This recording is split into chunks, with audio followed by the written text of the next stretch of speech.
Hello students, video অঙ্ক dot কমে তোমাদের স্বাগত জানাই। এখন আমরা যে কোশ্চেনটা সলভ করব তাতে দেখো বলা আছে নিচের সংখ্যাটিকে দশমিকে বিস্তার করি ও কী ধরনের দশমিক বিস্তার পাবো তা লিখি।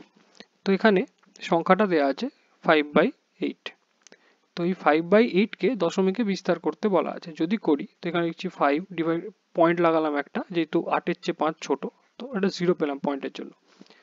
তো এখানে 6 করলে পাবো 48, রইল রিমাইন্ডার 2 পয়েন্টের জন্য একটা 0। তো 8 2 যা 16, আবার রিমাইন্ডার রইল 4 পয়েন্টের জন্য একটা 0। 8 5 যা 40, আর কোনো রিমাইন্ডার রইল না। অর্থাৎ 5/8কে দশমিকে বিস্তার করলে আমরা পাবো 0.625। তো এটা হচ্ছে একটা সসীম দশমিক সংখ্যা, অর্থাৎ বিস্তারটা সসীম, যেহেতু এর মধ্যে কোনো রেকারিং নাম্বার নেই। Thank you for watching my video. For more solutions like this, please visit videoonko.com.